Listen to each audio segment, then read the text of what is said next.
દિવાળીમાં મુસાફરોની સુવિધા માટે સુરત વિભાગ એસટી નિગમ 1600થી વધુ એક્સ્ટ્રા બસ દોડાવશે. તારીખ 16 થી 19 ઓક્ટોબર દરમિયાન સુરતથી સૌરાષ્ટ્ર, ઉત્તર ગુજરાત, પંચમહાલ સહિત વિવિધ સ્થળોએ બસો દોડશે. મુખ્યમંત્રી ભૂપેન્દ્રભાઈ પટેલના માર્ગદર્શન અને આયોજન હેઠળ રોડ કનેક્ટિવિટી અને જાહેર પરિવહન સેવાને ગુજરાત રાજ્ય માર્ગ વાહન વ્યવહાર નિગમે વધુ સુદ્રઢ અને મુસાફરલક્ષી બનાવી છે. આ વર્ષે એસટી નિગમ દ્વારા દિવાળીના તહેવારોને ધ્યાને લઈ વતનમાં જવા તારીખ 16 થી 19 ઓક્ટોબર દરમિયાન સુરતથી 1600 એક્સ્ટ્રા બસ દોડાવાશે એમ વાહન વ્યવહાર રાજ્યમંત્રી હર્ષ સંઘવીએ જણાવ્યું છે. સુરત સર્કિટ હાઉસ ખાતે યોજાયેલી પ્રેસ કોન્ફરન્સમાં વિગતો આપતા વાહન વ્યવહાર મંત્રીએ જણાવ્યું કે છેવાડાના માનવી સુધી એસટી બસની કનેક્ટિવિટી મળી રહે તે માટે રાજ્ય સરકારે જાહેર પરિવહનનું સુદ્રઢ માળખું બનાવ્યું છે. મંત્રીએ કહ્યું કે દિવાળીના દિવસોમાં સુરત શહેરમાંથી પોતાના વતન સૌરાષ્ટ્ર તથા ઉત્તર ગુજરાત, દાહોદ, પંચમહાલ સહિત અન્ય જિલ્લાઓમાં હજારોની સંખ્યામાં લોકો જતા હોય છે, જેને ધ્યાને લઈને સુરત વિભાગ દ્વારા તારીખ 16 થી 19 ઓક્ટોબર દરમિયાન સૌરાષ્ટ્ર, ઉત્તર ગુજરાત, પંચમહાલ સહિત વિવિધ સ્થળોએ 1600 જેટલી વધુ બસો દોડાવવામાં આવશે. વધુ માંગ હશે તો વધુ બસો ફાળવવાની પણ નિગમની તૈયારી છે. દિવાળીનો પર્વ એટલે પ્રકાશનો પર્વ. દિવાળીનો પર્વ એટલે ખુશાલીનો પર્વ.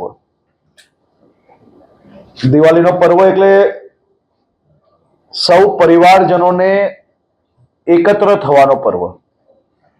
સુરતની ધરતી એ લાખો લોકોને રોજગારી આપે છે અને લાખો નાગરિકો એ પોતાના સપના સાકાર કરવા માટે પોતાના પરિવારજનો જોડે સુરત શહેરમાં વસે છે.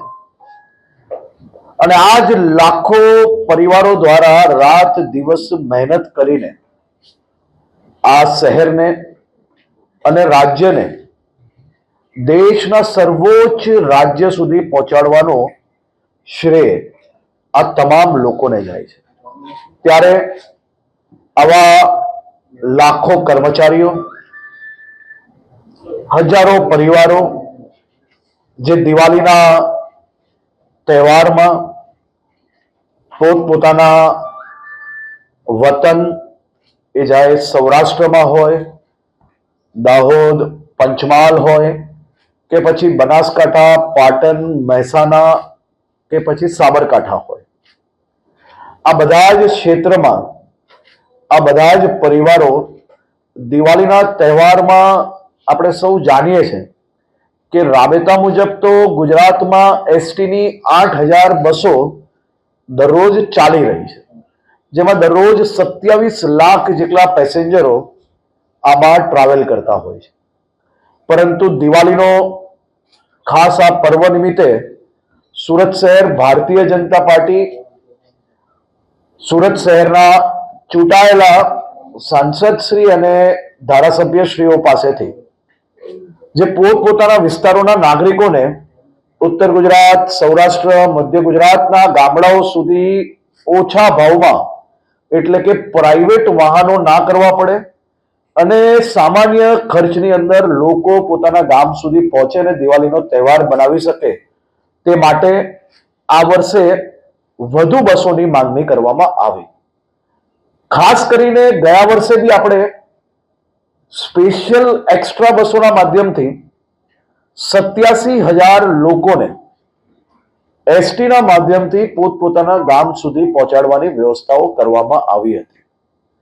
આ વખતે આમાં બી બસોનો ઉમેરો કરવાનું નક્કી કરવામાં આવ્યું છે અને સુરત શહેર ખાતેથી 1600 એક્સ્ટ્રા બસોનું સંચાલન કરવામાં આવશે, જે 16 ઓક્ટોબરથી 19 ઓક્ટોબર દરમિયાન સાંજે 4 કલાકથી રાત્રે 10 કલાક સુધી આ બસો ઉપડશે. મુખ્ય રૂટ જેમ મેં આપણે પહેલા કહ્યું એમ સૌરાષ્ટ્ર, ઉત્તર ગુજરાત, દાહોદ અને પંચમહાલ રહેશે. ખાસ કરીને આ બધા જ ક્ષેત્રની જે બસો છે એને એક બસ સ્ટેશન પર ભેગી કરવાની બદલે આપણે અલગ અલગ સેક્ટરમાં આ બસો ઉપાડવાનું નક્કી કર્યું છે, જેથી લોકોને રિક્ષાનું ભાડું એક્સ્ટ્રા ના ચડે અને નજીકથી જ કોઈ બી પ્રકારના ટ્રાફિકમાં ફસાયા વગર પોતપોતે આ દિવાળીના સમયમાં પ્રવાસ કરી શકે. સૌરાષ્ટ્ર માટે રામચોક, મોટા વરાછા ખાતેથી બસો ઉપાડવામાં આવશે. ઉત્તર ગુજરાત અને અમદાવાદ માટે સેન્ટ્રલ બસ સ્ટેશન ખાતે વ્યવસ્થા કરવામાં આવી છે. દાહોદ અને પંચમહાલ માટે સેન્ટ્રલ બસ સ્ટેશનની સામે સુરત સિટી બસ સ્ટેશન અને રામનગર રાંદેર રોડ ખાતેથી બસો ઉપાડવામાં આવશે. ખાસ કરીને આ બધી જ બસોના બુકિંગ માટે જીએસઆરટીસી નું જે ઓનલાઈન આપણી વેબસાઇટ છે તેના પરથી બી સૌ લોકો બુકિંગ કરી શકશે.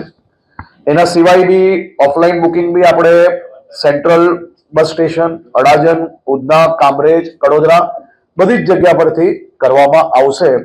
અને સમય અગર વધારવાની જરૂર લાગશે તો એ બી અમારો એસટી પરિવારના 38,000 જે પરિવારજનો છે તે આ પ્રકારના તહેવારોના દિવસોમાં પોતાના પરિવારની જોડે તહેવાર ત્યાગ કરીને લોકોની સેવા માટે ઉપલબ્ધ રહેવા માટેની તૈયારીઓ દર્શાવી છે અને એ બાબતની બી વ્યવસ્થાઓ ખાસ કરીને કરવામાં આવી છે. આના સિવાયનું જે વધુ ટ્રાફિક જે હોય છે કે જ્યાં જરૂર પડતી હોય છે દર વખતે, એમાં 20 થી 26 ઓક્ટોબર સુધી વડોદરા અને અમદાવાદના રૂટ પર પણ એક્સ્ટ્રા બસોનું સંચાલન કરવાનું નક્કી કરવામાં આવ્યું છે.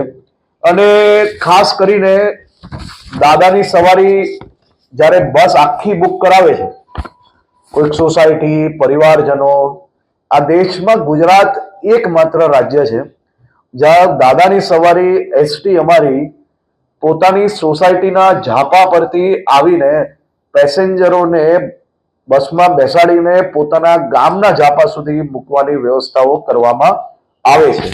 હાલ પૂરતી આ 1600 બસોની વ્યવસ્થા થકી લોકો માટેની વ્યવસ્થા કરવાનું નક્કી કરવામાં આવ્યું છે. પરંતુ આજે જ શહેર ભારતીય જનતા પાર્ટી અને ચૂંટાયેલા પ્રતિનિધિઓ દ્વારા બીજી વધુ બસો માટેની બી જે માંગણી કરેલી છે તે માટે બી અમે લોકોએ સંપૂર્ણ તૈયારીઓ રાખી છે. જેમ જેમ બસો બુક થશે તેમ અગર વધારાની જરૂર હશે તો જરૂરથી એ બી સંપૂર્ણપણે ઉપલબ્ધ કરાવવામાં આવશે.